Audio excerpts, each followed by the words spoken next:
I'm live, it says. Well, greetings, blessings, welcome, and I hope you're having a good day, good evening, good morning, wherever you are. And I am your intrepid host, Mr. David Null, also known as Hawkeye Two Feathers, my shaman name. And so my last video was 36 minutes of pouring my heart out and discussing about reluctance and doubt and so forth. And so I'm going to give a very short little addendum. It's not an addendum, it's my disclaimer, if you will. And today is September the 21st, 2018. And my disclaimer is very simple, but in case somebody skips around and they pick this video versus one of the other ones, um, I simply want to put this in. And so there are big changes that are unfolding for all of us beings on this planet. I wrote this down so I read it forever video. Being aware that there are changes, they are here, and there are more coming. And we need, as human beings, as spirit beings, to be open to these newer ideas and these new philosophies. Now, I state quite categorically, this is not to follow blindly. This is to understand who you are as a spiritual being without the need of any kind of religion or any kind of special thing that you are your own creator, you are a spirit being. This is to help you realize who you are. So this isn't about following something or maybe a particular philosophy, but yet it is. This is the universal law of do no harm to any living being. It supersedes all other 10 commandments, any other rules, laws, or whatever. It is the universal law that is do no harm to any other being.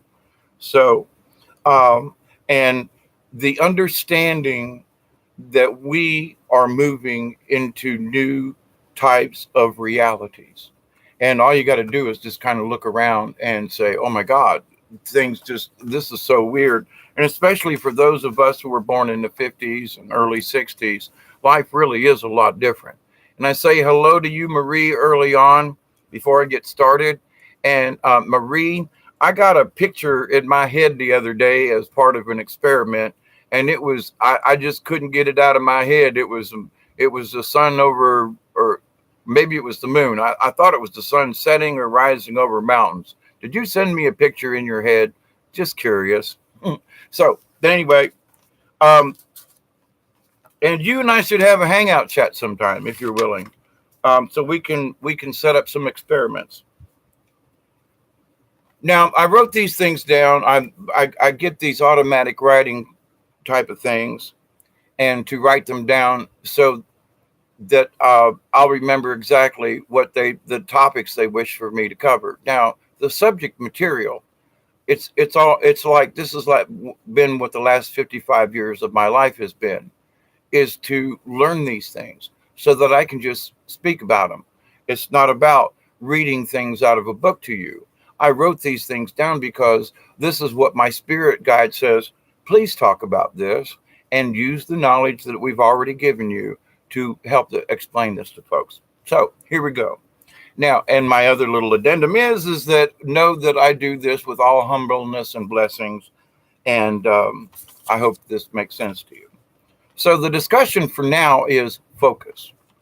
Now, at this particular moment in time, and I mean in this third 3D reality where we are as human beings, spirit beings, etc., our focus, our attention, if you will, is being distracted. A lot of people are having a lot of problems with hearing too many things, and they have difficulty discerning what's important. What should I listen to? What should I pay attention to? Should I listen to this person? Well, they seem like they know what they're talking about, and this person over here, and you know what? Each person may have something that is of value to you. I've had thousands of hours of listening to other people so that I could draw and learn and use my own life experience to be able to speak on the subjects that I do. So, but anyway, now is this my opinion? Yeah, but it's a lot of other people's opinions too. So my opinion is a broad based type of opinion, as like a Christ consciousness or a Buddha consciousness or a consciousness of spirituality without the need of religion. So, how do you get there? How do we take this transition? All right. Now, for those who may have missed another video, I will say this. There are a lot of people saying that we're going to go through an ascension process. And what I'm being told is that the ascension process is not ascension, it's transition. So let's make that perfectly clear. Now, the difference between ascension versus transition is simple. You're standing on a cliff on the edge of the ocean and you're asked to get in the water. Do you dive off the cliff? Do you jump off the cliff? Or if you've never been swimming or diving or whatever, do you calmly walk down to the beach and wade into the water? And so that you know it's in the water. So the idea is that ascension is like jumping off a cliff into unknown waters. And for us to go from a 3D reality to a 4D reality would be like jumping into a deep, dark ocean without even getting our feet wet. The transition is that we're going to go into the wading pool. We're going to get our ankles wet. We're going to check out the bottom. We're going to make sure there's no stumps or holes or whatever. That's what we're going through. So this is transition. Now, with this transition, there is focus. There needs to be focus. And so many people are being driven one way over here, back and forth, and the other way, and they're losing their focus. I want to read what you have to say. When you open it's mostly sunset at my time, and I live in a small valley, and I've looked out which way you drive up from my place. Did you send me that picture, though, in your head is what I'm asking. You said you were going to send me a message, and I would talk about it. And all I could see was this picture of the sun, and I was like, and it just felt like it came from you. Just saying, okay? That was the other night or whenever you mentioned it. And I meant to mention it earlier, and it slipped my mind. But since we're here and having conversation now, but anyway, so back to the focus thing. See, I need to stay on focus. That's why I try not to read the chats while I'm trying to get the information out. A lot of people are focused on where they came from. Oh, I'm a star being and I came from here, and you know what? That's okay. But now what the spirit guides are saying is that's really neat to know. Knowing where we came from is like really important. But right now we're sort of in a clinch. And there is so many people trying to tell me and you and other people their idea of, well, it was Enlil or Enki or the Bible or the old, Sumerian text. The point is there are a lot of people who are focusing on their past. Yes, it is important where you come from, but right now they're asking me to tell you, please make sure that your focus just isn't in the past. It needs to be, okay, look over there. But there are a lot of people, and I'm not naming names or anything, calling any people out. That's not my intent. I know people on all different kinds of level, and their focus is in their past versus the now or what's coming. Now, to the point, how can you focus on somewhere you've never been? Good point. And in my meditation, I brought that up, and I'm like, you want me to talk about focus. You want folks to focus on the future when they don't even know what the hell is coming. There are those of us who are trying to explain it, and we get these pictures in our heads. We're asked to do videos and discuss it. And I'm thinking, yeah, but focus on what? Well, our focus needs to be on things of the positive, things we wish for, because now's the time to start using our focus for what we wish for, what we intend. Like, for example, I wish for poverty to go away. There's plenty of food on this planet. We're running out of space. No, we're not. That's bull. People that are homeless. There are some folks that need to be homeless. They want to live in a tent. I know there was a while there for me, I couldn't stand being in a house. I had to be outside. And I had my own house, but I didn't feel comfortable indoors. I'd spent time outside. And there are times when I go camping for a week or whatever, and don't want to come home. It's like, no, I want to live on the river. I want to stay in a tent or whatever.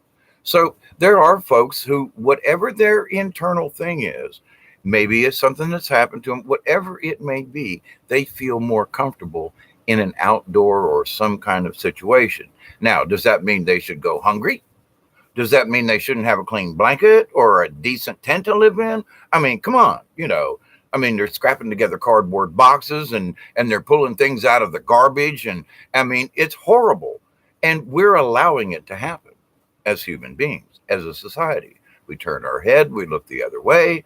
People, I mean, down in St. Pete in Florida, I was appalled. I had friends of mine down there who went down there for the wintertime because it was too cold up north. They lost their home, they lost their jobs, and they went down south, couldn't get a job right away, was living in a tent with those small homeless community. And the police went in there, tore down all the tents, confiscated all the homeless people's stuff, and threw them out on the street. They already didn't have anything. And the police come along and said, oh, there's a ordinance against homeless people, go away.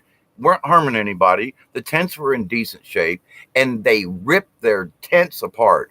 I mean, how come, tent costs 40, 50 to $100. And they rip these people, homeless people, rip their tents up. And I'm thinking to myself, because somebody didn't like it. The rich folks don't like these people camping out in the park. So our focus is being diverted on what we should. We need to end homelessness. Look, drive through your own town and tell me you don't find some vacant buildings. Okay, so maybe it's in the industrial park. What, you can't clean up a factory and put in some partitions? There's water and bathrooms. Wait, huh? Oh, we have ways to do this, but it's not economically feasible is the reason. Okay. Our focus is on money. Well, we can't do it because it costs too much money. There are people with money sitting around doing nothing. It's not, well, what's it going to harm them to put money into something like that to get people off the street, or give them a place to shower? If they don't want to live inside, then donate 50 acres and let them camp on the damn thing. We got to change this. Hunger, homelessness. There are people working 2, 3 jobs. I know I did. My son complains why he won't see me now. Well, you didn't spend the time when I was growing up. No, I was working 3 jobs to trying to support you, give your mother child support, which I didn't have any issue with paying. It's that I didn't make enough pay. I didn't make enough money at the time to give her the correct amount of child support and keep a place for me without living on the street. So how do you do this? I mean, so the child care for people. I mean, come on, give just somebody a decent wage. Our focus is so blown out of proportion, but everybody wants to be a millionaire. There are over 11 million millionaires in the United States today. 11 million millionaires. 300 million people, but 11, that's not counting billionaires or trillionaires or whatever, but millionaires, 11 million millionaires. Now, if I had $1 million, do I need that million to live off of? No, I could give half of it away, because $500,000 is a crap load of money to me. I don't know if I've made $500,000 in my lifetime. So let alone, what, I've got this in the bank. So these are my resources. So I could give half of it away. Still, if I have 500 grand, and still, like, I could go anywhere. What, $500,000? You can't go to Rio if you wanted to, or you couldn't go spend a week in the Bahamas? Come on. What kind of lifestyle do you need? So there are so many people who are being greedy because their focus is on the greed. Their focus is on the money. And they're not thinking, I should share it. I've got all this money. And because I have it, my responsibility should be to share it and to lift up other people's lives. No, that's not it. Because guess what? Their focus is on something else. Their focus is on attaining more for self. Okay. Now that's where we are in this society, and everybody's fighting it. How many people do you know that say, you know what, I'm going to give them half my salary away because I don't need the other half? Not many people. They're out there. But how many people do you hear say, you know what, I made $1 million last year, but I'm going to give half of it back to somewhere, somebody, maybe back to my employees and benefits or bonuses? No, not much. Them 11 million millionaires, how many of them do you hear trying to, quote, give back to the community? If those people had respect for themselves, respect for what they have already gained, respect for the spirit and the cosmos, etc., and focused on what should be real and what should be a true society, not a 9-bedroom house that costs $3,000 in electricity every month, and there's only 3 of you to live in the damn thing, but you gotta have it because it's prestigious in a gated neighborhood, but it's okay. People waste more than, my light bill's $50 a month, and it went up. I paid twice as much electricity because I used less. The pole's out there, it ain't going nowhere. The electricity is always at the pole, it's always in the wires. But because I use less, I pay twice as much as the person who uses 1,000, 1,500 kilowatt hours. The cost per kilowatt hour is less because they use more. Now, ain't that effed up? That's my reality. I conserve so I can save money, but they charge me twice as much because they don't use as much. Insanity. What you going to do? Our focus is different. They're taking our focus away on what is important. Now let's get down to the heart and the meat of this, where they really want me to go with this, okay? Our focus needs to be on future things. Positive present, positive future. And because it's more important that we stay positive in this present time and project it for tomorrow. Now, we might not know what's going to come in December. Down here in the South, it's probably going to get chilly. We might even get into the teens, okay? Pipes might freeze. With some weird kind of kerfuffle of the weather, it could even snow. It snows in South Georgia. Has snowed pretty well a couple of times over the years. Interesting when it does, but so we need to focus on what we see now in our present. What's going on? Well, there's some crazy stuff going on in Congress and politics and this and that. Some crazy things going on in the world. We should have already started war with Russia and all these other people, and we're not really doing a lot of bombing anywhere. Yeah, they got a few airstrikes going on here and there, but we're not in a full-fledged war. That's good news. People in other countries are starting to get away from the American dollar and away from oil, the yuan, the different, the ruble, the BRICS Association in the economic realm. They keep saying that the economy is going to drop, going to fail. But what's happening is there seems to be, guess what? A transition. Now they're trying to take our focus away. They're trying to say, well, you got to buy gold. Well, there's only so much gold. Well, if everybody's trying to buy it, well, that's going to drive the price up. Scarcity, blah, blah, blah. And then there's going to be the people who are so damn poor, they have to sell their gold. So there could be a buyer's market. But a few years ago, everybody was so damn poor then that they got rid of all their gold and silver. I know that's where mine disappeared. Other people stole it from me, but it still disappeared. So folks are saying, well, what you need to do now is, you got to invest in gold and silver. And there are those of us who are saying, but you can't eat it. What if the lights go out? What if there's just a natural catastrophe? What? The big hurricane that just came into North Carolina isn't proof that shit can happen? Lights go out, places are flooded, you can't get things in and out. What good is silver or gold going to do you? None. What about food storage?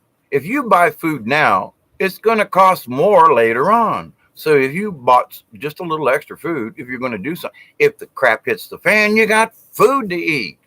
What's going to keep you alive? You can't eat silver, gold. You can't eat you can't eat money, but you can eat canned goods. The can's a little tough, but you can feed that to your goat. Ha ha ha. But you can use the can for other things. I mean, you can make things with a can, aluminum or otherwise. What are you going to do with a bar of gold? Sit on it? Well, I'm going to trade it for something. The other guy ain't got shit either. You're going to have to barter. I have a tool. I have something. I got a loaf of bread. I got a half a pound of flour. You're going to barter if it gets to that. What's all this money going to matter? Well, if you understand what this transition is, we need to focus on what's real. The real thing is it's not about money. Because if we go digital, having money in your pocket, who's going to trade it in for you? Or you're just going to get digital credits. Well, okay, but wait a minute. What's going to make you more spiritual? Does having gold buried under your house and you got 50 guns to protect it, that's going to make you a spiritual being, right? You're protecting what you got, right? I get it. I protect my home. You try to break in, I got a baseball bat over here. I got a couple of crossbows. I got busted for weed, so they took away my rights to own a shotgun to kill rattlesnakes in my backyard for the chickens. I can't get a 410 for God's sakes. I don't want a machine gun. I would love to have a shotgun again. They took it away because they smoked weed and they caught me with it. Felony. Whoa, I'm a bad criminal. Okay, but I have lots of weapons. Don't come in my house because you don't know what you're going to get hit with. It could be a knife. It could be a sword. It could be an arrow. It could be a weapon. So to the point, though, I don't need a gun, but I can protect myself. There are ways to make weapons without having to have a firearm. But to the point, though, I think I would rather try to share. Now, there are those instances where it's just going to be one of them, Max and Thunderdome kind of stuff where you may have to fight for it. What we're trying to say is hang on here. Let's take away who's better than the next guy. We're trying to say, change your focus. If you focus your intent on helping your neighbor, if we're running out of food, you could say, neighbor, can we come together? We have decided that we have so much food, X amount of food here, and we're going to have one decent meal a day. And we're willing to share that one meal a day with you. Now, if fight, kiss, kill, whatever. Now, I'll talk about the food. I do want to say this because it just came to my mind in this.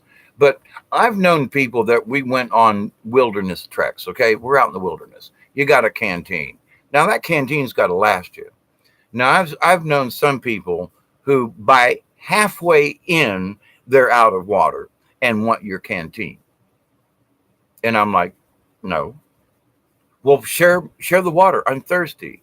Now, I walked the same distance in the same heat. I carried my canteen like you carried yours.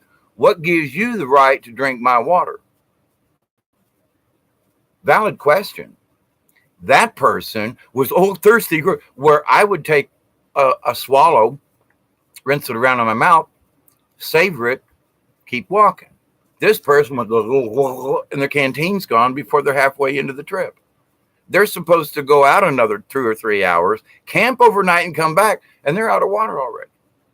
So there are people who will eat everything they have because they don't know what else to do, rather than going, I think I'm just gonna have like today, my big dinner for today is a can of fruit cocktail and a half of egg and cheese sandwich. Now I could make something else, but my point is, I'm content with that. All right. Because I know I don't, if I overeat it, I get stuck. Anyway, to the point though, is like that fills me up. I'm good with it. I understand that that's all I really need. Okay. I'll munch on a cracker or some cheese or something. But to the point, I didn't make a big meal, but I ain't dying. So in a situation where you need to watch what you do, focus on the long term. I got 7 cans of beans here. Okay. And I got 8 days to go. Do I eat 3 cans a day? Or do I eat 1 can a day for the next 7 days? Maybe in the last 2 days, I only eat 3/4 of it, save a little bit for the following day. I mean, stretch it out. But there are a lot of people can't do that. So their focus is going to be how much can I get right now? Their focus is different than what the focus is that is going to be necessary for this transition. Because when you realize that, oh my God, I ate that and this, and if I stop and think about it, I really had enough to eat. I don't need to go back and have some more. It tastes really good, and oh, that Funyun stuff going on in your mouth. Oh my God, like pancakes and syrup with strawberries and banana and chocolate on top. All the different flavors, and love it. But to the point, it's like, yeah, but you know, I got 3 donuts, and I would like to have a donut for the next 3 days. Do I eat them all on the same day and wish I had one the next 2 days? Or do I eat one a day for the next 3 days and have a little bit of self control? Where's your focus? Well, my focus in, oh my God, it's so good, I'm going to eat them all. Well, in reality, that's what people are doing. Their focus is on what can they have for themselves? What can I get? Okay, oh, popcorn. Well, I'm going to get the great big giant one. Well, maybe the one was enough. Or I'm going to get the big soda because, I'm going to be thirsty. Whatever the thing is, it's always we got to have the next size up. We got to have the next one because society has changed our focus for us. What we need to focus on is the present. Where do I want where do I stand today? Where is my position? Well, I got a job. My salary could be better, but look around. Is there something that you keep buying and you're worrying I don't have enough money? And I've spoke about this before, but it's like, I realized when my salary was cut by 2/3, I went from, almost 4,000 a month to 800 a month. So when your salary gets cut, you can't buy a soda every time you go to the store. You have to go, I'm sorry, but I don't have a buck. I don't have $1. I mean, I can't even buy a cheap drink. I can't buy a thing of water. And so I realized, well, wait a minute. I got water here. I'll make some tea. I'm going to take tea with me in a container. I got a thermos. Ooh.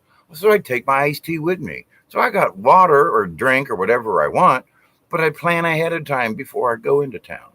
Well, I'm going to look for something to drink. Yeah, well, I got tea, water, blah, blah, blah. All right. So for $1, I can buy a crap load of tea bags. I can make sun tea, so I don't even have to use electricity or power if I don't want to. I can make a fire outside and put on a pot. I mean, there's so many other things. And I got water because I dug my own well.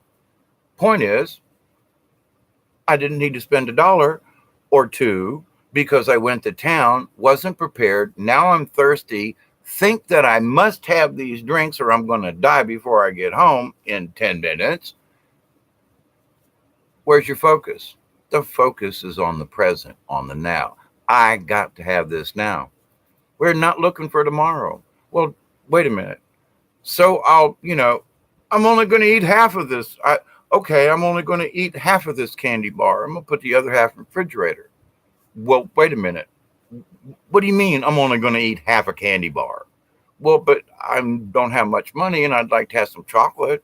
So I'm only going to take a bite out of this candy bar and I'm going to put the rest up. We don't know how to do that anymore. When folks think about back during World War II and all the things that people gave up. I mean, folks were on food rations. Everybody got a food card, but you could only buy so much. Oh my God. Unless you could barter trade or something else. So it's like we have no idea in our society now in 2018 what it was like when I was growing up in the 50s. There wasn't an abundance, but everybody had plenty. We didn't eat two plates of food. We ate one and maybe a little square of jello, which how much does a box of jello cost still? But to the point though, people were satisfied with the portions. No one went hungry. You always had enough to invite one or two people over for dinner. Our focus was on the family. Our focus was on our neighbors. Our focus was to help other people if they needed it. Now our focus is different. We need to change that focus back. So the important things are, what do I want? I want a better life. I want more money. Well, wait a minute. Do you want more money or do you need better circumstances? Is money the answer or is it the circumstances that you need? So focus on your circumstance rather than the money. The money can change. You could make $100,000 a year, but if your circumstance is shit, that $100,000 ain't gonna do you no good. If IRS takes all of it, what's worth making it? But to the point, we need to focus not necessarily on the money portion of it, but we need to focus on what we need. We need a house. We need a this. Well, if your electricity bills, $350, shut something off. People, oh, my light bill was so much. And they got 9 lights on in the house, 4 of them upstairs, ain't nobody upstairs. So it's like, where's your focus at? Your focus is, well, my house, I'll leave the lights on. Well, I bought new light bulb, electricity running, blah, blah, blah, blah, blah. But yet they're focused on, but I'm going to heaven. I'm going to ascend. I'm going to take the rapture train. I'm going straight to God. Because I'm a Methodist. I put money in the church plate every Sunday, and I'm going because they told me I was. They told me I was holy because I gave 10% to the church, and I put a $10 bill in a homeless guy's jar the other day. But I got a 4,000 square foot house with one kid, and we live in 4 rooms downstairs. But it only costs $4,000 a month for electricity, but that's okay. I can afford it. And I know a lot of these people. I've worked on their houses as a plumber and a carpenter and a painter. And then oh, Dave, before you go home, sit and have a glass of tea with us. So I come home to my little hermetic hovel down here in the woods while they're sitting in a 3,000 square foot house, not counting the double car garage and the patio and the pool in the back and the fun room. Don't count that. And they're like, oh, bad mouthing how much money they don't have. And well, we're paying you $9 an hour. That should be enough for you. What? You're sitting in a $350,000 home, 2,000 square foot more than is necessary. You spend more in your electric bill than I make a month, and you're telling me that I'm making $9 an hour as a painter, and but that's okay. Well, you're a painter. That's all right for you and your lifestyle. That's what I've been told by so many people. I want to puke. And I think to myself, that's how these people think. You can afford it. I can't.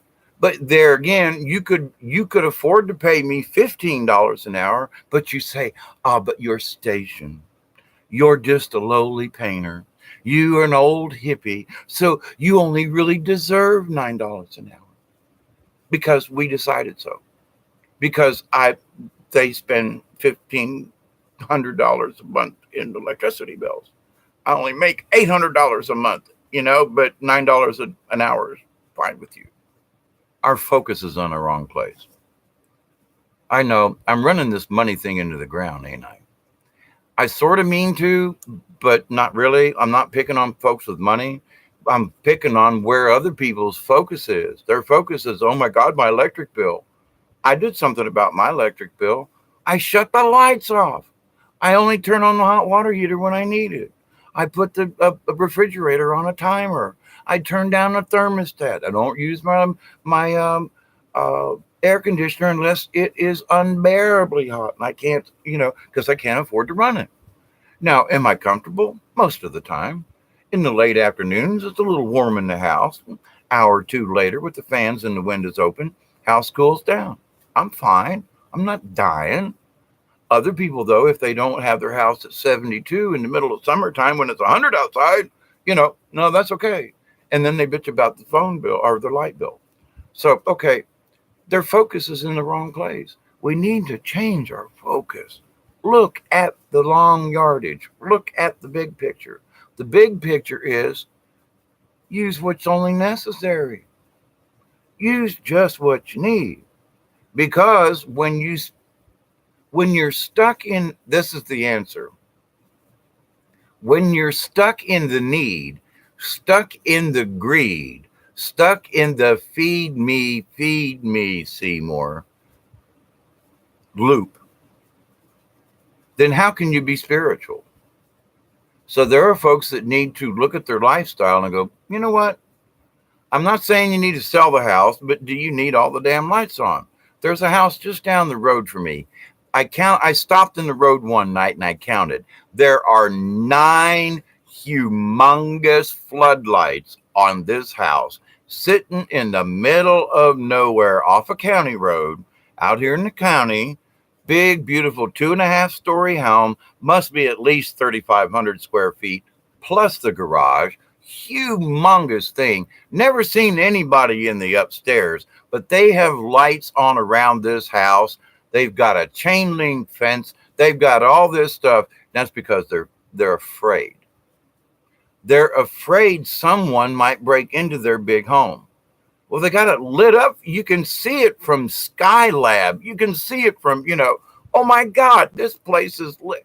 And I'm like, they spend more money on one of those floodlights every month because they run continuously. I mean, well, when the lights go, when the sun goes down, they're on all night long. They don't go off. These things, one of those floodlights is my entire monthly bill.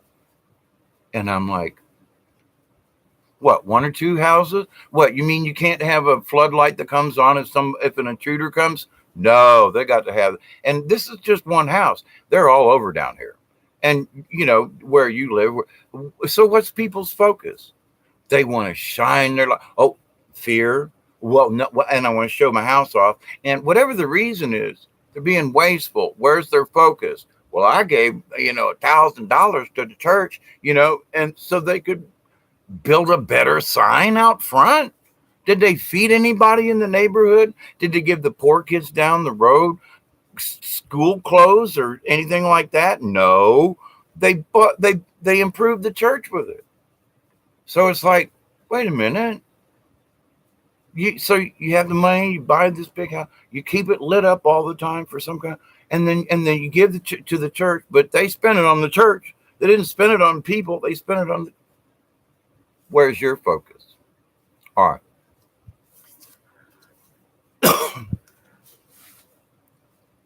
I've been hawing around talking about the money thing and the focus when actually I've been like, you got to give me more information about what's coming.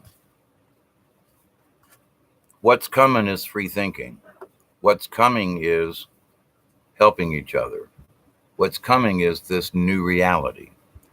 And being stingy is not going to be it. If you're a greedy, stingy type of person, then your frequency's wrong. You can say, you can argue all you want to about, well, I made it, I'm more important. All of those words are, I am this, I am that, I deserve it, I'm more selfish, is what it amounts to. So our focus is to stop being selfish. And selfishness comes in a lot of different categories. Did you need that second plate of mashed potatoes and dumplings? It really tasted good, but your stomach hurt for 4 hours. You took 3 antacids. And did you really, honest to God, need it? You could have put it in the refrigerator and had a bowl tomorrow. Warmed up mashed potatoes and dumplings. Yum. Sometimes they're better the second day. But to the point, though, no, let's eat it all now. And what we don't, and I've seen, and wastefulness. I see people make these dinners, but they refuse to put anything in the refrigerator. They refuse, and these are poor folk, but they won't eat a leftover. So they dump it outside for the animals. Now, to the point, they may have a dog, some cats, and other things, but it's human food, and they buy dog food on top of it. So it's like, wait a minute, you threw away more food than I ate in the last 3 days because you won't warm it up. Well, your kids say, well, I don't like leftovers. Tough shit. Is it food? Well, then if you don't want to eat it, package up and give it to somebody. Our focus ain't there because it's all about greed. It's all about what I won't eat a leftover. Okay, fine. Man, there's sometimes, I scrape bugs off of it, made the maggots go away and said, smells a little right, but I'll hold my nose, and was glad that I had something to eat. Now, does it mean that we need to be like this? No. It means that there is enough for everyone, and that should be our focus. So if you have enough of your own, how can you share it? Figure out a way. Maybe it's just one can of food. Maybe, like, for example, you're standing in line, and I've done this before, and I'm a poor man. And this lady, she obviously had more money than me, but she didn't want to write a check and she couldn't find her thing. And she was giving cash to the thing. And I don't know, she needed like 20 cents. I reached into my little pursy thing and went here. She was like, oh, but I can't accept it from you. And I was like, ma'am, just ring her up and let her go on. I paid $2 or $3. A lady said something.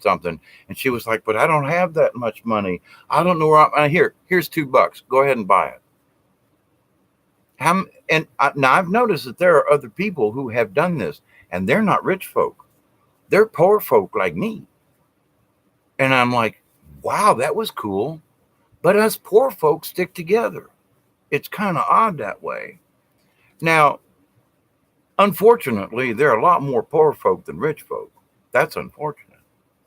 And the unfortunate thing is the rich folk, and I don't mean just money-wise, but and property or whatever, who think that I don't need to think about anybody else because I just go home and do my thing. They're going to get surprised because some of these people are not used to sharing. They've had it their way all their lives.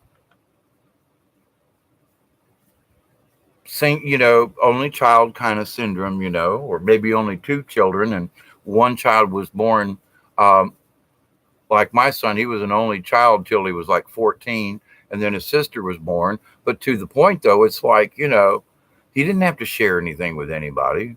He'd go to his mama and get what he wanted, he'd come to me and get what he wanted, and he bounced back and forth.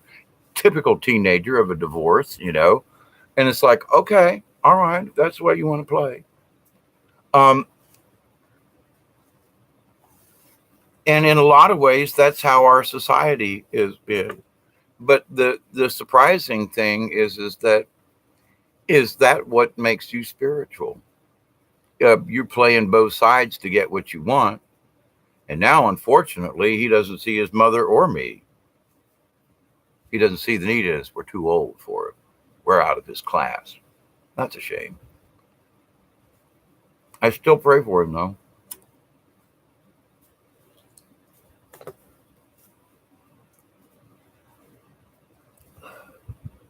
Our focus must be with our intent.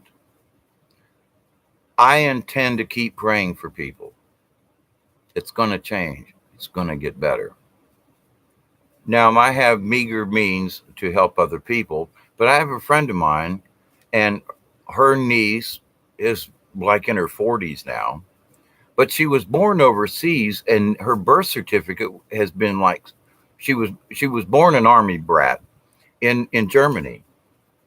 And they never forwarded her birth certificate to the United States, even though she was born a U.S. citizen on an army base or whatever it was, but in Germany.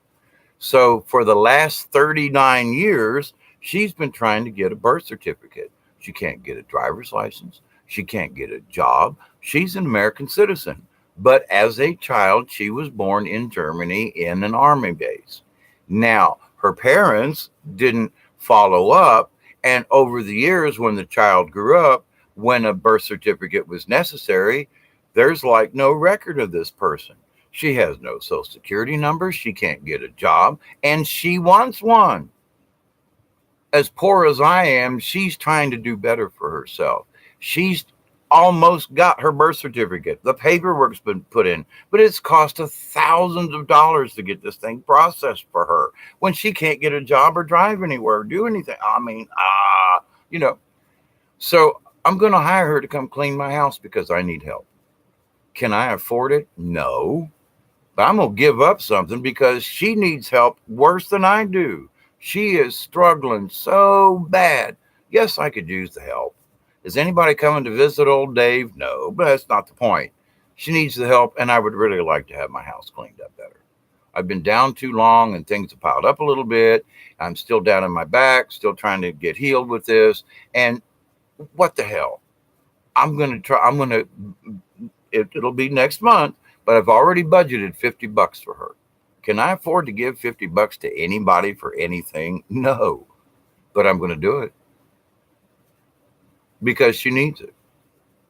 Yeah, okay, I get some benefit out of this, but she wouldn't just take the money. So I'm going to help her with her own self-esteem and allow her to make it. But I'm going to pay her $12 an hour. Just help me around the house here. Do my dishes for me. Help me sweep the floor. I plan on giving her $50, and I don't care if it's just a couple of hours. She's still getting the $50. That's how I feel about it. And I wish that other people would look at it that way. Not so much in a Christian way. It's just that there are people who need help, and there's no one out there who's willing because they're too selfish for their own selves. This is going to change. So if you have a thought and you think, well, I'm poor too. Well, it's not. I don't wish that everybody who's rich get poor overnight. I do wish they'd have a come to Jesus reckoning, though, and understand that maybe where they've gone to is beyond where they needed to go. What? You mean a 4-bedroom house, ranch style isn't enough? You got to have a 3,500 square foot house and another 1,000 square foot 2-car garage and a playroom. I mean, come on. How often do you use it? Rent a room out. You may know anyway. What happened to the Waltons? Good night, John Boy. 12 people in one house, a family looking out after one another. Who remembers the Waltons, right? The focus on the future is that these new energies coming in are going to be so strong for some people, they're just going to be sitting still and they're not going to know what to do. So you say, well, what do I do now? Things have changed. My reality's changed. What do I focus on now? Do I focus on myself or do I focus on service to other people? How can I service other people? Hire somebody. What makes me feel good is to go do a good job for somebody and they reward me with money or something, that's of value, So if you have the opportunity, there's something moving back here at the back over here over my shoulder, by the way. Something squiggling around in the background there that ain't supposed to be swirling around, just saying. And the screen is doing this weavy thing that shouldn't be doing. It's blinking in a weird way. Just by the way, I'm kind of almost half expecting an orb to come by. But anyway, so this point with focus. Continue to focus on the future events. Stay out of the past. If you're focusing on where did I come from, you're never going to know where you're going to go. Look down the road ahead. What spiritual thing could I be focused on? Focus on your meditation. Okie dokie. Focus on what do I really, honestly need in life? Focus on your intent. What is my intent when I get up every day? My intent is just go to frickin' work, scream at the traffic, kick the water jug at break time, scream at the guy because you were late getting your sausage burger or something at lunch, and you're miserable all day long. Then you go home and scream at the kids or kick the dog or throw the cat.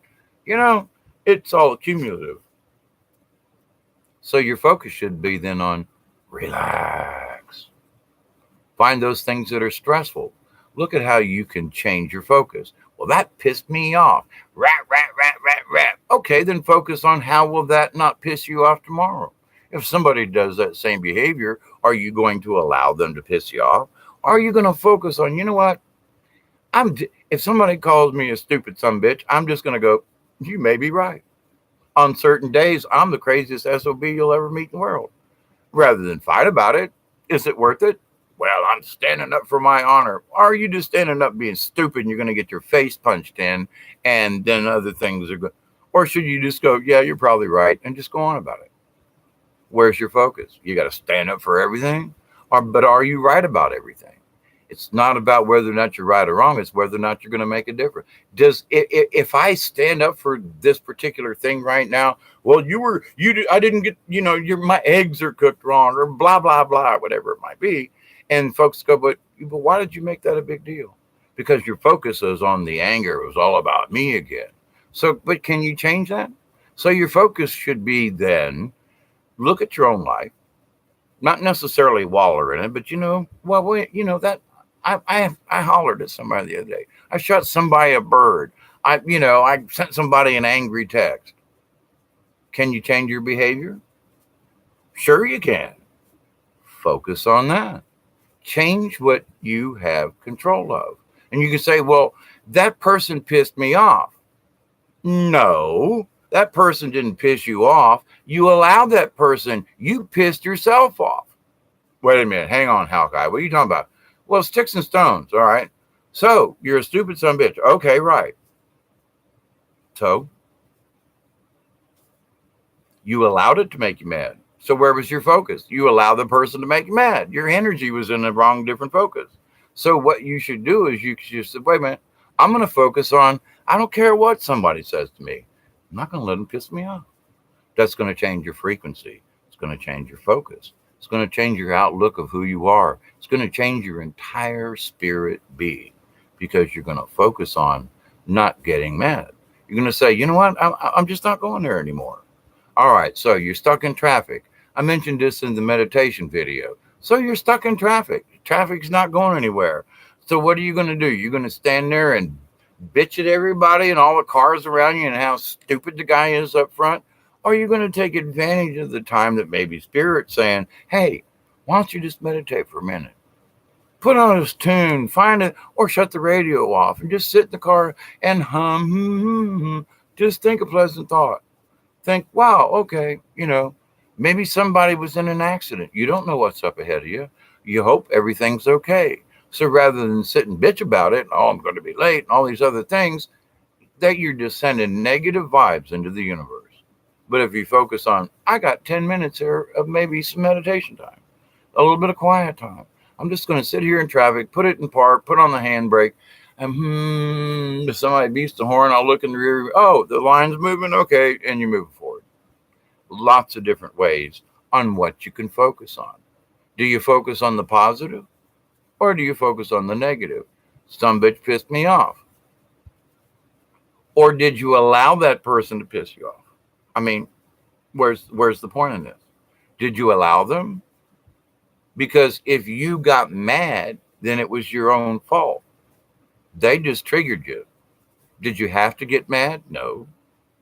What was your focus? You focused on the anger that they were shooting at you. So you picked up that anger, and that focus of their anger came to you, and you got pissed off, and then the altercation started. So when you keep your focus and say, I'm sorry, but that's not going to bother me, let it go. Now, like I said, self-protection, does that mean you should stand up and just let people pummel you to death? I ain't talking about that. But there are things in everyday life that it should never bother us. We should just go, oh, that's interesting, and go on. Instead, people will, this morning I got cut off from work and they're pissed about it. They come home, they bring it home, they shake their finger at their kids and their wife, and this happened to me. And oh my God. So you spend all day being pissed off about that. Where was your focus? You couldn't change your focus. So if you go back to meditation and you go, wait, let me calm down here. Let me think about the right energy I wish to portray. What is my real intent? Do I intend to be mad all day long? And there are some people, I mean, I've been with people who say, well, this, I got a flat tire this morning. It's just going to upset my whole day. And I'm just going to be pissed off the rest of the day. And they are. Now I look at stuff now and go, well, I had a flat tire. Maybe that flat tire, I just avoided an accident that could have killed me. If I'd have gone and there's been times when I was 2 minutes late, get to an intersection and there was a nasty accident. And if I'd have been on that 2 minutes earlier, maybe that was me in that accident. So I look at things a lot differently now. So I've changed my focus point. My focus on, wow, that could have been me. Or, wow, something else could have happened. Maybe I didn't see an accident on the way to work, but it could have been. So spirits or creator of the universe, I might be 2 minutes late because I avoided something. But should we focus on being 2 minutes late and that's going to ruin the rest of our day? Absolutely not. We need to think and go, well, that could have been something else. I could have avoided something. I could have been dead by now. Lots of things. It's your focus. It's your attitude. It's your intent. Can we change it? Can we alter what we wish to focus on? It's our choice. It's our free will. That is the thing we have. It's available to us all the time. We can change our focus when we wish to. We can change our intent when we wish to. If you seriously wish harm on someone, then you got some energy work to do. If you're like me and I wish I can't think of when I would ever want to harm somebody, even if they're breaking in my house, I'm going to warn them, you're going to get hurt. And if they persist, then it's their choice, not mine. My focus was to warn them. My focus was to do no harm. But before I allow them to kill me, going to protect myself. I'm going to give them as much benefit of the doubt up to a point. But I'm not going to go look for trouble. If I see that I might be in a potential situation, I'm going to change my focus. I've been in instances where I was literally chained to a 6'5", humongous 350-pound black man that would have ripped my arms off without even a break in a sweat. Told me that when he decided to run, I was going to go with him, and if I argued, he was going to beat me over my head with my arm. What do? I say, yes, sir, I'll go with you. I think I can keep up. What? My focus changed. Now I tried to talk him out of it. He didn't break for the run. He didn't try the escape. Thank Jesus. But I told him, like, hey, man, if you're going to escape, I'll try to keep up. And but at the same time, I was like, are you sure you want to run? Do you know where we're going to be? Do you know how many cops there are? I'm like, well, if you think you're going to escape, well, I'll try to keep up, but the end result was things didn't work out. But he wanted to make a break between the Hillsborough County Jail and the courthouse and where the transport vehicle was. Now, it's kind of hard to run when you're chained to 14 other guys, by the way, too. But, that goes without saying. He thought it was going to work and he was going to make a break for it. And because he and I were chained together, I was going to go. In that instance, it's a little hard to change your focus, you know what I'm saying? But most of us aren't chained to our realities like that. We have the option to change it. And I've spoke about being in prison before and that I went in, dirt poor, blah, blah, blah. And I ended up coming out of prison after 11 and a half months of smelling like a rose, money in my pocket, and the respect of my peers and everybody in the jail. And I'm talking on the guard level and the warden level, the assistant warden director. I came out of that smelling like a rose because I focused on what was important. I focused on intent. I focused on honor, respect for other beings, yes, sir, no, sir. Even though I knew that this guy wasn't any better than me, but my circumstances, I was in jail because I was a drug addict and I had to serve my time. I showed them respect. They learned that I had a drug problem and was in jail because of it. They ended up treating me with respect. A prisoner. The guards respected me. How do you do that? With intent, with focus, with a positive attitude, and always show honor and respect, no matter who it is. Now, I've took a beating or two, and I've had my lumps and bumps and damn near stabbed, but to the point, I still tried to show that my better core value, my focus was on trying to do no harm. My focus was to do the best job, be the best person, do the, respect, honor, cherish, the whole 9 yards. And I came out of it, much like life. A lot of us are having issues. So go back through it. Where is your focus? What's your focus? Are you focused on the money? Well, you need to pay a bill, okay. But are you short of money? Look around your house. What did you buy that you could have made a shortcut with? Can you make your own tea and take it to work and save $2 or $3 per day on drinks out of the machine? Or is there another way that you can look at stuff? Of course there is. Are you willing to make the sacrifice? It's not a sacrifice once you get used to it. I mean, back in the day, everybody packed a sack lunch. I took the paper bags home. We recycled them. To the point. Folks, it's wasteful. Buy a thing, plastic, all this other stuff. Oh, it's okay. It's what we do. But if that's your focus, if you want to change your focus and change this planet, I'm going to buy one less drink a day. Maybe you're buying 2 or 3. I don't know. Maybe you just make a decision to change one tiny little thing. I'm going to do better with this. You change your focus. When you change your focus, you change your intent. Maybe it's you're walking down the street and there's a plastic bottle. It ain't yours, but you bend down and pick it up. That's a step in the right direction. What if it's just something, but you go out of your normal way and say, wait a minute.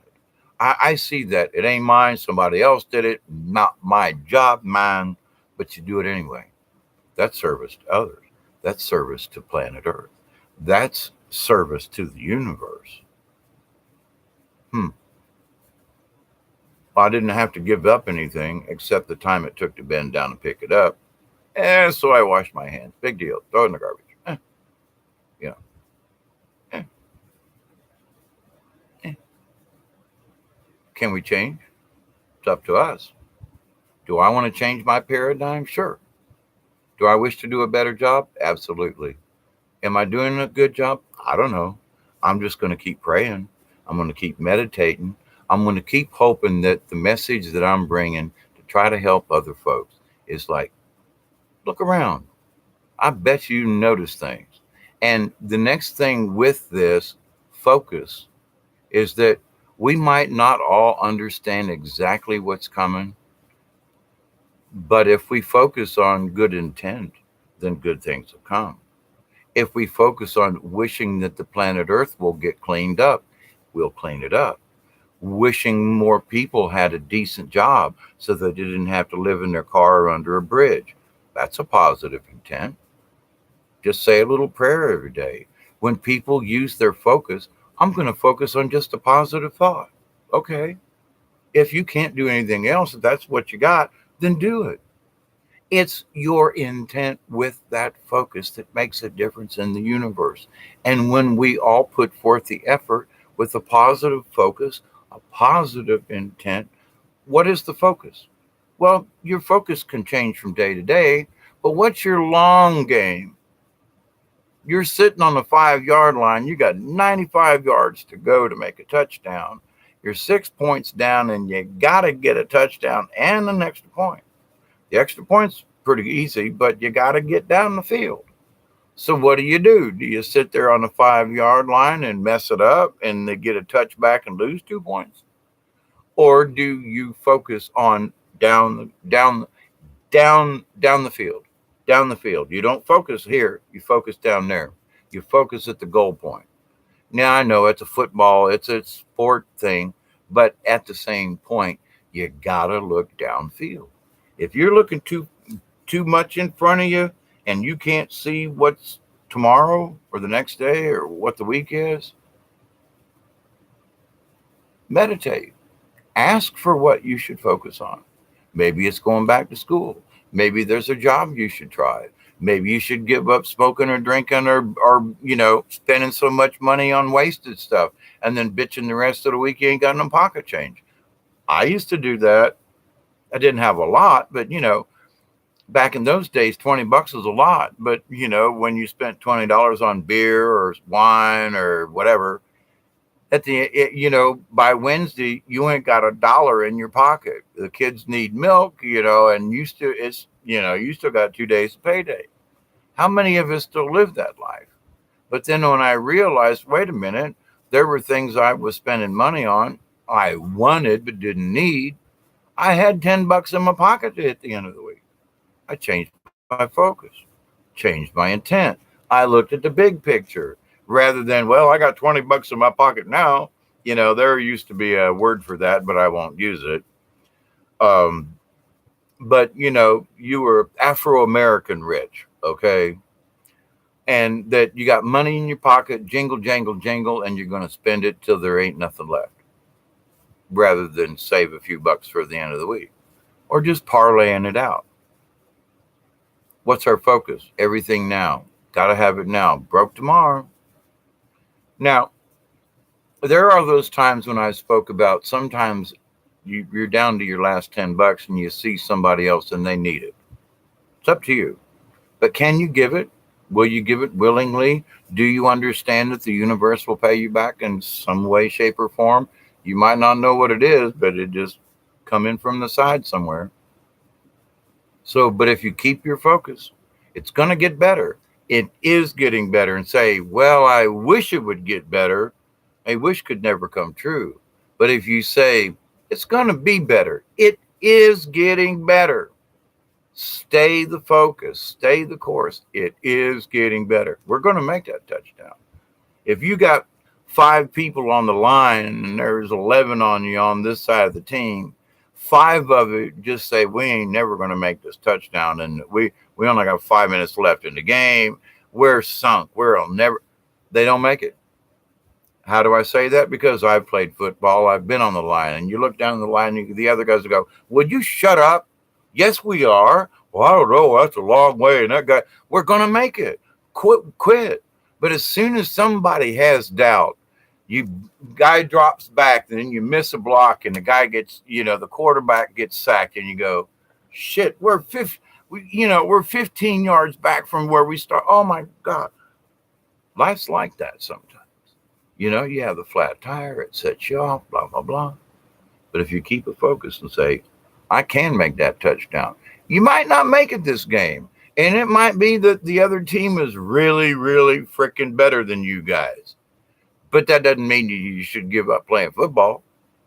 You don't quit playing the game. You just go, well, okay, I'm going to study harder, practice harder. I'm going to do more sit-ups. I'm going to do some more running. I'm going to, whatever it is, I'm going to improve myself. And next time when I get in this situation, I'm going to be focused. Be focused on the game, focused on my blocking, focused on catching that pass or whatever it might be, or keeping the other team from catching one. So the focus, stay with the long game. What's coming? They're going to give me some more information about that. It's positive, but we're going to move into an area of being able to read each other's minds. Got to go to school for that one. We're going to be able to manifest things, create an orb in your own hands, a plasma ball. Got to learn about that.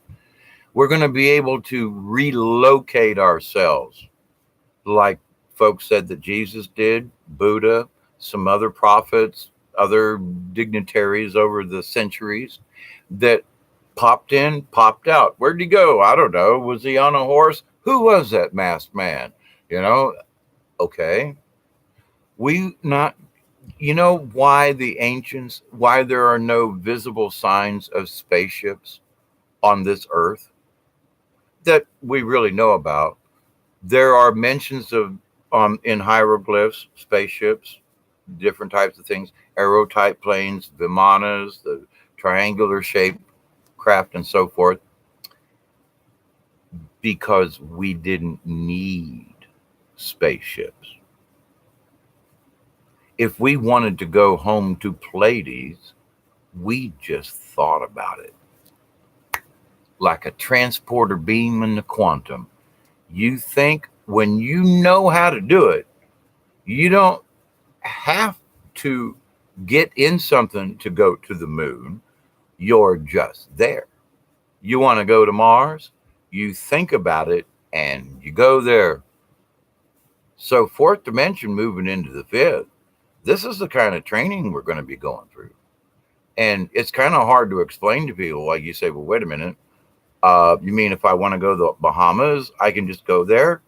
Yeah, but you better be careful. You might be driving down the road thinking, man, I wish I could go to the Bahamas. Your car's still going and you're sitting on the beach. So we got to go to school about this.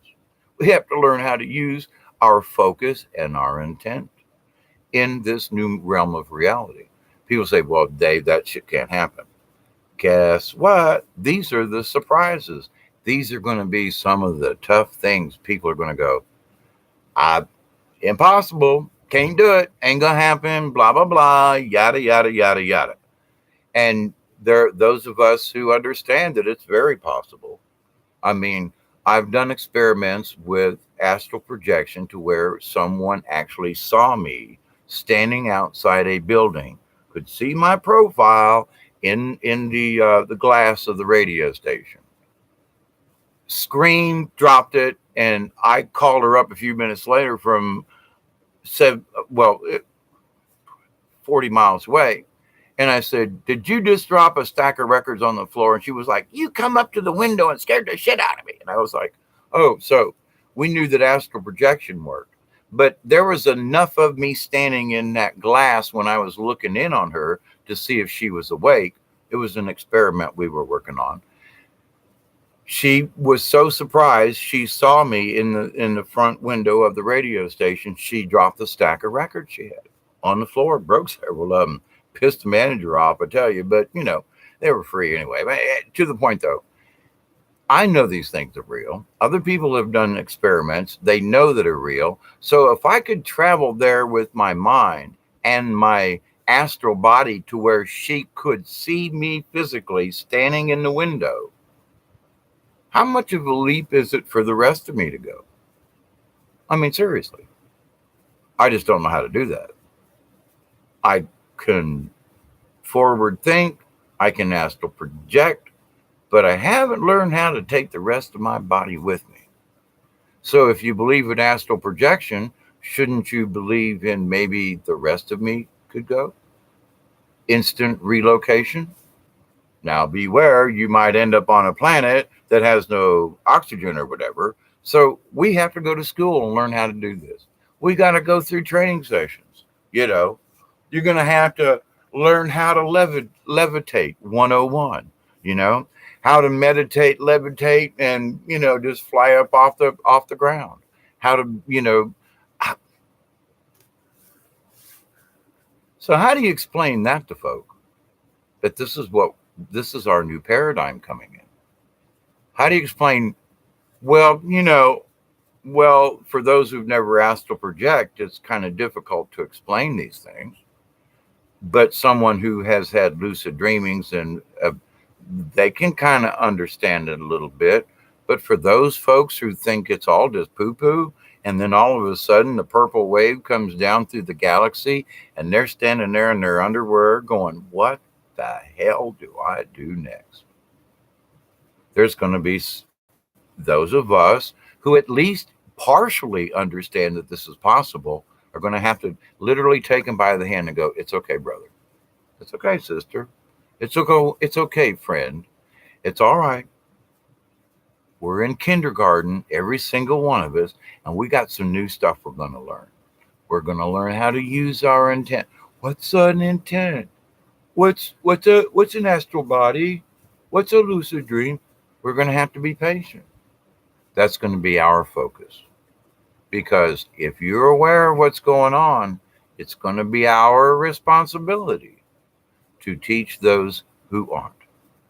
So we have to learn. We have to learn patience, way above and beyond what most physical beings are aware of now on this 3D plane. We're going to have to understand a forgiveness that is without bounds. It's going to be tough for a lot of people. I mean, I still got a couple of little darkies in my system that is like, it having to do with the Catholic Church and pedophile priests, but it's because they refuse to acknowledge that it's going on. So I still have issues with that. Did I forgive the people who did it to me? Yes. Do I still wish they'd get punished for it? They're probably dead, but yeah, I wish they would be punished because they didn't just ruin my life in so many ways. They ruined other people's lives. I want revenge for those folks. I know what I went through, but I can't imagine what that person went through. And he was pedoed by the same damn priest. What did it do to his life? He was a drunk and lived under a bridge too. I want that priest to pay for what he did to that person. I've accepted my lot in life, but I want him to pay for what he did to that person over there. So I got a couple little darkies in there, little dark secrets, little dark hidey holes that I know my aura isn't perfectly clear. Like I said, I forgave them for what they did to me, but I haven't forgiven them what they did to other people. So I still got a little work to do. But now, can we all change our focus? My intent is, you know what? I want to learn this eternal forgiveness. I want to be able to say, you know what? I know you harmed another human being and I've forgiven you for mine, but I guess I got to somehow find the grace of God in me to forgive those folks for what they did to another human being. Now, should they apologize? Should they make amends? Yeah. Now, if they refuse to say, well, I didn't get it wrong, it's okay for a priest to pedo little kids and ruin their lives forever. It's okay. I can say mass and listen to your sins and do the nomine patris and forgive you of your sins. And but I'm the emissary of Jesus. And I can pork little boys and girls in the butt when I went to. I mean, it's like, hang on here. There's something wrong with this in society. I want it to change. So there's this part of forgiveness in me that says, I don't know if I can do it. I really want to. I want to be able to forgive them for what they did to others. But, man, it's just like that crime and that sin is just like, but you know what Creator says? We got to learn how to do it. We got to learn how to forgive them. Forgive them, for they know not what they do. If they really knew what they did, they wouldn't have done it. It's for their own self-gratification. Everything for me. I am the supreme being. I became a priest. I am blessed by God. Therefore, I can do what I wish. Control. Selfishness. Lack of focus. Their focus is on the wrong thing. We are changing it. We are making the difference. It's here. It's coming through. And remember, it's okay. You can look back into the past. It's a good thing. But if your focus is only in the past, change some of that to future thought. Because if all your focus is in the past, then you're living in the past.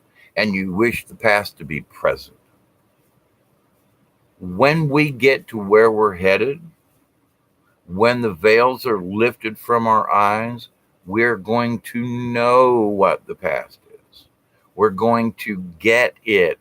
We're going to remember ourselves who we were, which is going to help us with who we are. We're not going to need a book to tell us where we came from. We're going to remember on our own. So for all the energy that's focused for the past, focus on the future in remembering for yourself who your family is, what star you came from, what planet and solar system, what galaxy, what universe. Did you come out of the seventh dimension and volunteer for the third? And that's why you're here? I mean, all of these things will become evident. But if all we can focus on is the past, we'll never see the future. So understand that. Remember it. I know I kind of goofed all around this last hour and a half, but I hope some of it made sense. They do people call you crazy because I don't? Yeah, a lot of people call me crazy. Duke Lasper, Marie. I can relate to Dave, so we must be from the same asylum. Yeah, it's the same asylum, not the sane asylum, but the same SAME. That's it. That's a good joke. Got to go to bed. I feel better after being here. I don't know why, but thank you. No, Nope, that's great. You know, sometimes you have to listen to another crazy person to understand that maybe you're not so crazy after all. Marie says, can't tell people to be conscious of their environment, so I show them the difference. It's their choice if they want to do the same. Only I can give through example by my own actions. Absolutely. You know, there's a lot of times it's like, oh man, you just stepped over that plastic bottle. And what the hell? Well, I'll pick it up for you. Well, it wasn't mine. Oh, I'm sorry. It doesn't matter. I'm going to pick it up anyway. So you put a person in a situation is like, well, that plastic bottle isn't mine. Well, yeah, no, but it's okay.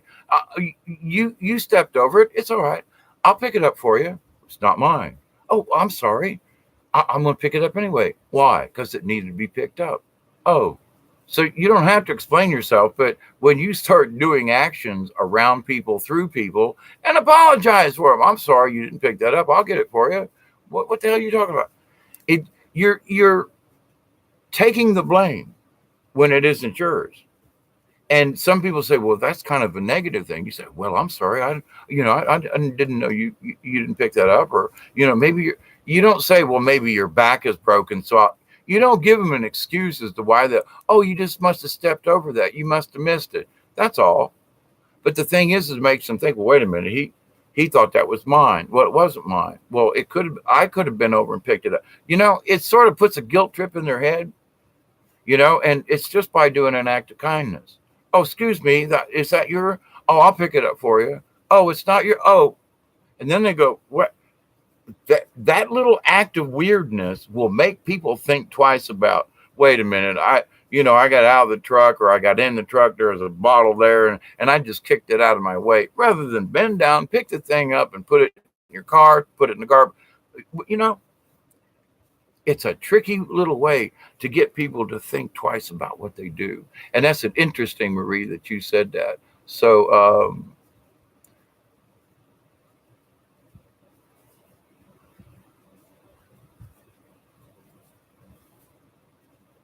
Marie, okay, I had to go all the way back to the beginning, Marie. No, but we'll soon see if you randomly say that what I projected. But sunsets and mountains are my view qualifications. Imagery is correct. Now it's the word you still need to say. I'm not good on words. I don't see words, Marie. So, as I may have spoke before about some of these things, I need to hear a person's voice.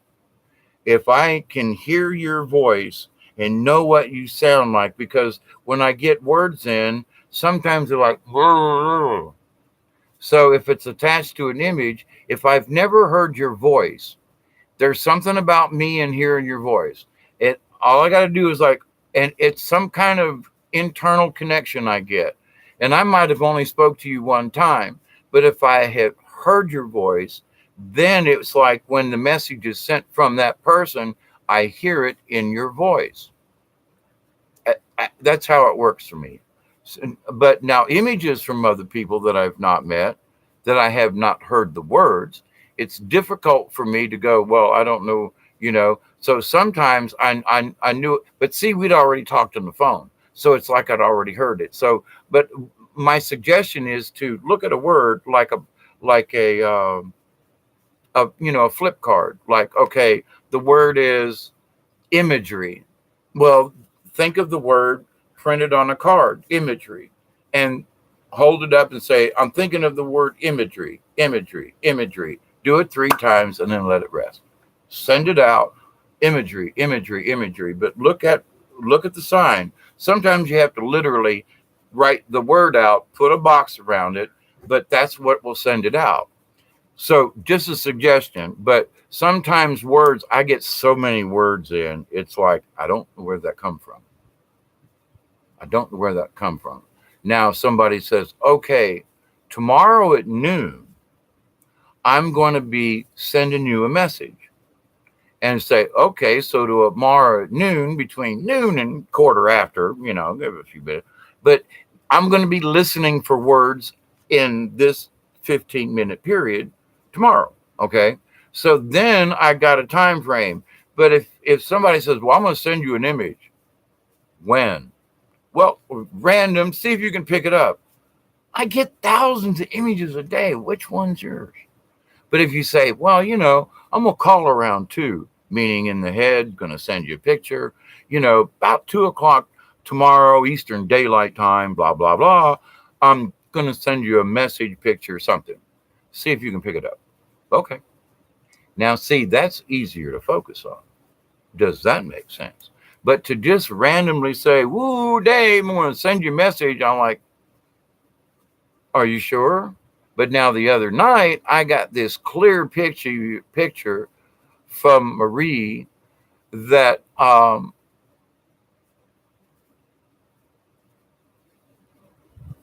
that because I have no physical attachment to the message you might send me, then it's random stuff, and it could be from source or my guardian. All right, so wait, let me catch up. All right, I like walking through the track, and it's nice to see not trash, and it helps with the clarity of my thoughts. It's a short walk, and parents walk their children, and now the wildflowers are starting to bloom. Yeah, it's springtime where you're at, isn't it, Marie? It's not artificial. Okay, tomorrow's Saturday for me. All right, hang on. Let me write this down, Marie.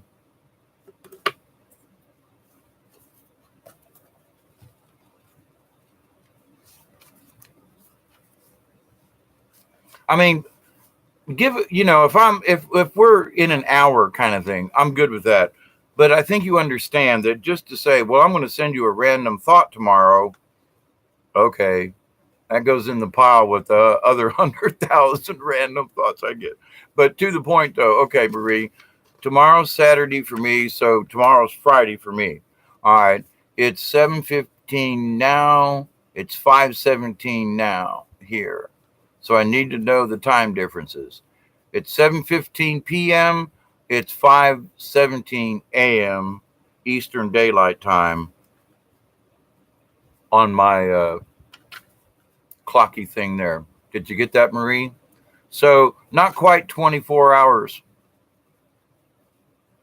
Wait, I'm sorry, 12. What that would be 7 p.m. 14 hours difference, I think. 14. So it's 7 p.m. All right, let me write this down. Marie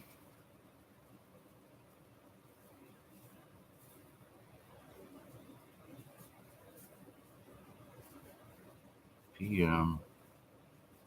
at my 5 p.m. Wait, 5 a.m. There we go.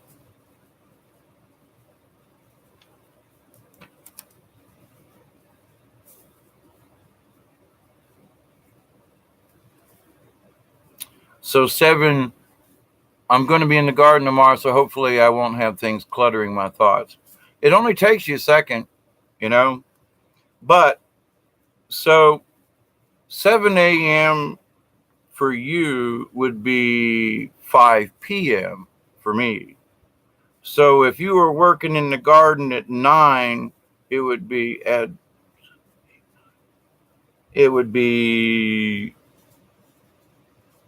7 p.m. for me. So your morning time is my evening. So send me a one-word thought and try to send a picture if you can with that thought. And what time in the garden? What time are you usually in the garden, your time?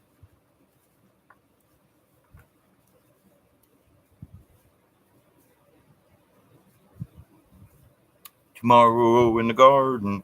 I'm going to try to be out in the garden tomorrow too. It's been really hot here this last week. I mean, this is the third week of September and it's been in the mid 90s.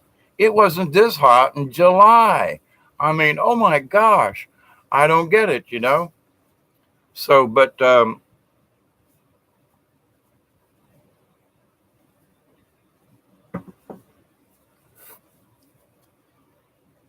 hoping that there's more information about what's to come. It's really in a foggy kind of state of mind in that it's all new, it's all good. There's nothing that I've seen except for earth changes and stuff that are still on the table, but haven't gotten near as bad as they were supposed to be by now. But there are still some earth changes on the table. We need to keep our focus in that, okay, it's going to rain. We're still going to have hurricanes, storms, tornadoes. Stuff's going to happen. We live on top of a planet, okay?